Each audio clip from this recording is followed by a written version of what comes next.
हर इंसान के भीतर जलन मौजूद होती है, लेकिन हम हमेशा उसे ढक कर रखते हैं ताकि कोई हमें बुरा न समझ ले। लेकिन जो व्यक्ति अपने भीतर उठने वाली उस जलन को देख लेता है, वही उसका समाधान भी कर सकता है। आज की कहानी एक ऐसे ही व्यक्ति की कहानी है जिसने अपनी जलन को पहचाना और खुद को सुधारने का निश्चय भी किया। नमस्कार दोस्तों, हमारे YouTube चैनल में आपका दिल से स्वागत है। हमारी आज की कहानी का शीर्षक है संत का ज्ञान।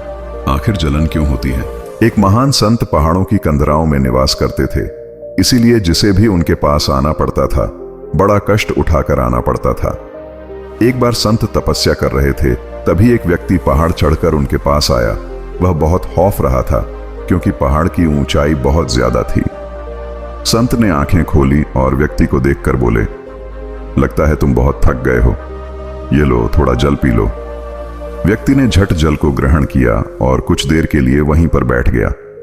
जब उसकी थकान उतर गई तब उसने संत को प्रणाम किया। व्यक्ति बोला, बाबा, मैं इतना कष्ट सहकर आपके पास इसीलिए आया हूं ताकि आप मेरी समस्या का निवारण कर सको।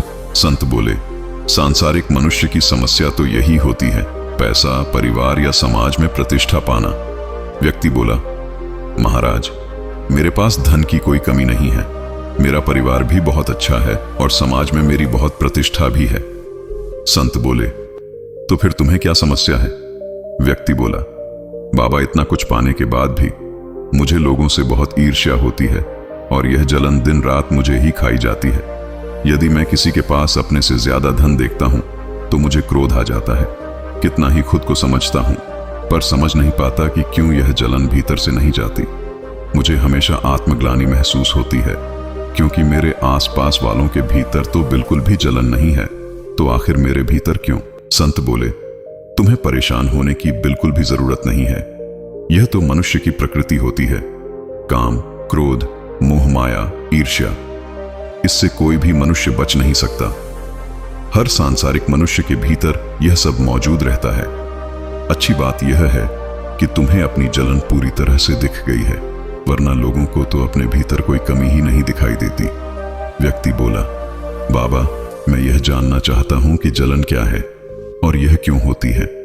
संत बोले, जब व्यक्ति दूसरे को खुद से अलग समझता है तब जलन उत्पन्न होती है। अब तुम मुझे बताओ, क्या तुम्हें कभी अपने पुत्र से जलन हो सकती है? व्यक्ति बोला, नहीं बाबा, मेरा पुत्र अभी छोटा सा बालक है, मैं कैसे उस जल सकता हूं? संत बोले, यह तुम्हारा भ्रम है कि तुम उससे इसलिए नहीं जलते कि वह तुम्हारा पुत्र है। असल में बात यह है, तुम उसे खुद से भिन्न नहीं समझते, क्योंकि जीवन के प्रति उसके अपने कोई भी विचार नहीं है। लेकिन जैसे ही उसकी आयु बढ़ेगी और तुम्हारा पुत्र जीवन के प्रति अपना एक नजरिया तुम्हारे सामने रखेगा जो कि तुम्हारी बातों से बिल्कुल नहीं मिलता होगा, तो उस दिन तुम्हें अपने पुत्र से भी जलन होने लगेगी। व्यक्ति बोला, बाबा, आप ही मुझे बताइए, मैं क्या करूं? क्या मनुष्य अपनी प्रकृति से लड़ सकता है? संत बोले, नहीं, कोई भी मनुष्य अपनी प्रकृति से लड़ नहीं सकता, लेकिन उसे समझ जरूर जाता है। जो समझ जाता है वह प्रकृति से लड़ना छोड़ देता है। व्यक्ति बोला, आप मुझे बताइए, प्रकृति को कैसे समझा जाता है?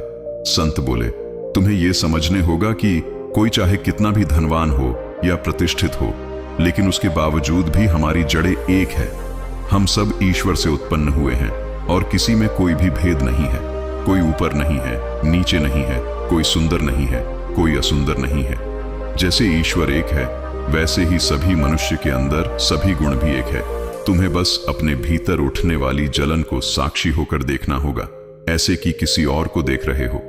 जब हम उसका होना देख लेंगे तब वह भीतर से धीरे धीरे गायब होने लगेगी। व्यक्ति बोला, हाँ बाबा, आप सत्य कह रहे हो। मेरे जलने का कारण यही है कि मैं लोगों को खुद से अलग समझता हूं, लेकिन आपके ज्ञान के द्वारा अब मैं समझ रहा हूं कि किसी से जलना व्यर्थ ही है। ऐसा करके मैं दिन रात खुद को ही कष्ट दे रहा हूं। मैं खुद को अब साक्षी भाव से देखूंगा। मेरा इतना दूर आना सफल रहा। व्यक्ति ने संत को प्रणाम किया और वह वापस अपने घर की तरफ लौट गया। इस कहानी से हमें यह शिक्षा मिलती है कि जलन कैसे हमें दुख की आग में तपाती है और यही जलन बढ़कर अपराध में भी बदल जाती है। इसलिए दूसरों को हमेशा खुद की तरह देखो। ज्यादा से ज्यादा लोगों की मदद करने की कोशिश करो। ऐसा करने से आपकी जलन की प्रवृत्ति धीरे धीरे कम हो जाएंगी। उम्मीद करते हैं आपको हमारी संत का ज्ञान मोटिवेशनल स्टोरी आखिर जलन क्यों होती है पसंद आई होगी तो एक लाइक जरूर करें। नमो बुद्धाय।